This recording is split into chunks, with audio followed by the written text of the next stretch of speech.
It is the beginning of September here in 2023, and we got some rain. Yes, finally. Yeah, so what did we get? Just over an inch. Yeah. Just over an inch of rainfall. All occurred overnight on Thursday night, so that was nice. Kept us awake for a couple hours right in the middle of the night. Yeah. But it came out to a lot of moisture on the ground, which is fantastic for the farm, and the farm's doing great. By the way, if you hear gunshots in the background, like that one right there, that is actually me being jealous of the fact that everybody out there is dove hunting and I'm not, especially on a beautiful day like today.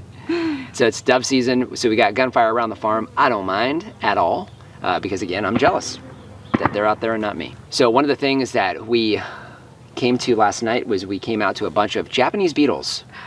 Everywhere. An invasion of Japanese beetles on the farm. Really not too surprising, given the fact that we have a lot of the grubs in the ground, which is fine. They help eat some of the dead material in the ground. And contrary to popular belief, if you have healthy trees and healthy root growth, they do not destroy your trees. We've always had them around our trees, even when they're young. But because getting them established early, we haven't had an issue with the beetles themselves on the trees. But they are munching on some of the leaves. We got a lot of those surrounding us here in the grapevine area. I got a few shots of these beetles on the foliage doing their thing. Eventually, these guys will wind up going down into the ground and laying larvae, which will be grubs again, and the life cycle starts over. What's interesting about these, though, is our ducks love these. Goodness, they chase them. They do. They chase them. They grab them. All we do is rip the heads off of these little bad boys here, chuck them to the ducks, and they have a nice little healthy protein snack. So they can be very damaging. So they will munch on your fruit, they will munch on leaves, they'll do all of those things. They're pretty cool looking little guys. Big invasion of them with the crazy weather.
You got a couple things done this week. In fact, the most important one is we got a couple new arrivals on the farm. Yes. We got Cleo, and she's the one that we had planned to get with Willow before we got Shadow and Bruno. And she's orange. She's completely orange. She's orange. Mm-hmm. And so when I went to go get her, I had told the family that if they didn't sell all of them, that I would take another one. So now we have 5. Yes, so now we got 5 kittens. All completely taken over my workout room. So yeah, you don't have a workout room anymore. That's the cat room now. That is now the cat room until we get their outside enclosure built, which we received this week, and start integrating them outside. Yes. Because we could definitely use the help with birds, varmints, other things. They're going to be busy cats and happy cats. Oh, and then also you had some help this week for a specific task. Yes. Gayla, thank you. She came over and helped me move the turkeys.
So they were completely outfilled the small tractor, so they needed to get off of that ground and out of that tractor, and so glad we got them moved. Yes, and they're very happy. Got them fed this morning. We want to get them used to the coop, so we haven't let them into the pasture, but we'll need to wind up trimming that pasture down to about a foot so we can see them. Yes. Right, because that pasture is booming. It is. Yeah.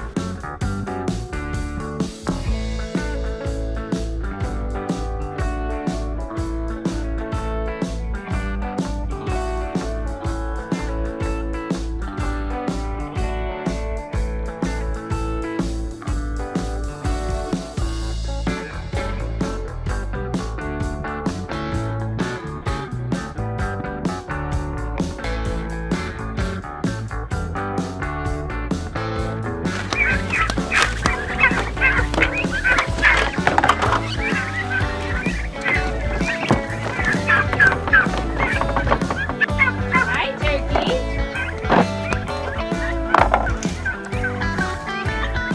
87. Gotta be, that's curious.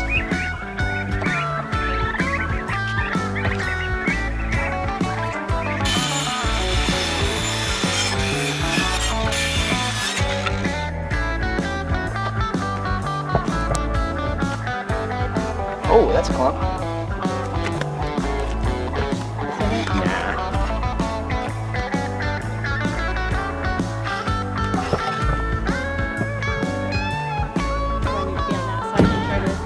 Maybe.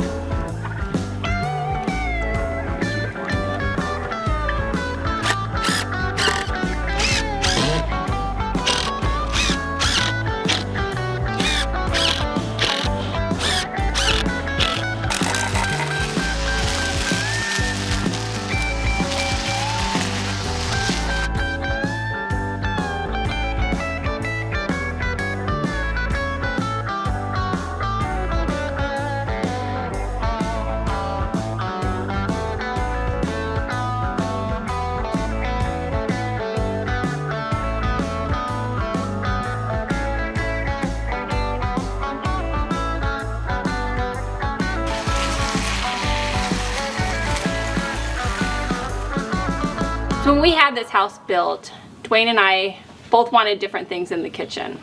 So I wanted a counter height island, and Dwayne wanted it to where it had the bar on the back side of it. So he got his way, and we did the island, with the bar on the back side of it. Today, 3.5 years later, it's costing him a whole lot more money. This week we started the demo of our island. So they went through and had to tear out the old island, cut down a pony wall that we had here, and started installing all of the new cabinets. For the countertop, they don't come and measure for that until after all the cabinets are in. So now we are without a sink in the kitchen. We're gonna go several weeks without a kitchen sink, and I didn't want to have to wash dishes in our bathroom sink or tub. So we decided to move the old sink out here. They were able to save the granite that it was in, and we went ahead and created an outdoor sink on our patio.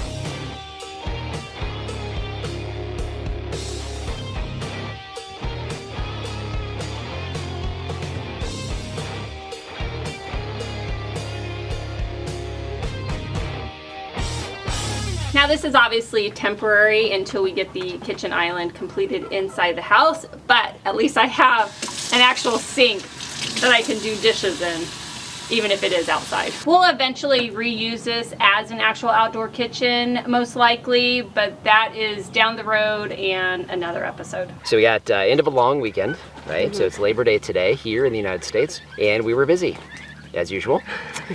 Got a lot of projects done though. So the big one, I guess, the cat house, right? Yes. Explain to everybody what we kind of did with that. We wanted something outside. Obviously these are going to be barn cats. Right now we have them in a designated room in our house that we've converted into a cat room, and we want them outside full time, but we want them to have a safe place to go into and call home out on the property. So we ordered a cat enclosure, and we put that together in our living room yesterday, and then got it moved out onto the patio. But the kittens are a little too small still right now to bring them out, so hopefully we'll start kind of introducing them over the next, month or so, and hopefully get them outside down the road here soon. Yeah, so the biggest thing with that obviously is that it kind of matches the house. It's gray and it's big enough, right, to fit all of our 5 cats. But we got that one. I think we ordered it direct from the company, but I'll leave a link down below if you guys are interested in that one. It took some time to put together.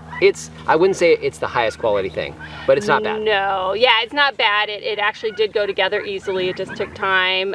Seemed a little flimsy, so we were trying to be careful. And I'm gonna definitely do a little bit of reinforcing to it, but for, I don't know, $400, it was, something quick and easy for us to put together, not having to try to do something on our own because, well, quite frankly, I'm not that good at it. So one of the things you'll see around us here is our pasture. We've been working on this the last week or so. We have our turkeys, which are very close to being able to come out onto this pasture. So we got, I think, how many cuts is this on our sorghum? Third cut? At least the third. Third cut here in the summertime. You can see it's doing fantastic around us. We not only have that, we have this alfalfa that's coming up nice and strong, kind of interspersed throughout. That worked out really good, planting that here in the spring. It came up well. The barley is down well. One of the things we've noticed, though, we have a few patches in here. So we did a little chop and drop this morning. Yeah, we went through and cut yesterday, cut the sorghum back again, and then we were just gathering up some of the cut sorghum that was basically on top of where it was fully grown in, and just moved it into those empty areas where nothing is growing and piled it in those spots. Yep, so we've got that down on the ground to hopefully build some organic matter to see if that's really what's causing those bare patches here. So we really want to get a nice dense patch of this each year for our Thanksgiving turkeys, because this grows well over the summer and they're here in the summertime. Yeah. Yep. So this will give us a chance to grow up for a few days, get up above them, and then finally let them out onto the pasture so they can start eating green. Yes. That I'm looking forward to. That's exciting. Yeah. So the Japanese beetle invasion is definitely underway. Oh my goodness. They are everywhere. So we had visitors yesterday, and it was a little disconcerting to them. Having to dodge them? Having to dodge them. They literally run into you. They're not... They do. They fly right at your head. Yeah, so I'm not sure how the aerodynamics work for those guys, but they are really devouring the fruit leftovers we have here in the fall. So we got some shots this morning of them eating jujubes, also figs. Like we had talked about, the issue with these beetles, I'm seeing more than anything is just the leftover fruit. So I guess we'll have to see whether or not the guava are being touched. My guess is no. They probably don't like flowery feet either. You want to bet on it? No. So just want to thank you for joining us today. If you haven't done so already, subscribe to the channel. We cover a lot of things here on this newly established functioning farm in the Arizona desert and would love to see you on a regular basis. If you have any questions or comments, those go in the comment section down below. And our Amazon shop, I'll leave a link down in the description. That is a free, painless way to help support the channel. If you start with the link down below, it doesn't matter what you buy, you help to support us here. So just want to thank you for joining us today and remind you, if we can farm on the edge of nowhere, so can you. All right. Come on, sweetie pie. One of the things that this weather, that was close. There is a wash right there. Can you guys just throw a couple of those over here real quick? I want to feed them to the cats. Probably not going to happen. So the other thing we worked on was actually a little bit of home renovation. And I should preface this with saying I was completely wrong. Here it is. Ooh, hey, these ones are having sex. Are they really? Honey, you know what? You know what that reminds me of? What? Sex. I don't know, what did you think it was going to remind me of? No. Sorry, guys. Sorry to break this up, but that's disgusting. You know what though, hun? The last thing that he saw, the last thing he did in life, that's where I want to be. You know, everybody else out there is dove hunting, and I'm Japanese beetle hunting. This is ridiculous. I'm just gonna smear it with a stick. Are you serious? Yeah. Doesn't matter, really. This is what happens when you're not patient. I know. You just use random stuff to do things. I know, I was thinking, I'm like, oh, he's gonna have a hard time just standing there watching me do this. He's not gonna be able to do it. No. And look at that. You weren't. You grabbed a stick. I grabbed a stick. Honey, you did a great job with that spatula thingy, but your stick worked better? Is that what you're saying? Just as good. So one of the things that happened when... I have a bug on me. There's bugs everywhere. Sorry. Now obviously this is just temporary, but I have a sink here. It's not on. That's going in the bloopers. You can't talk me out of it. Don't you dare try to not to.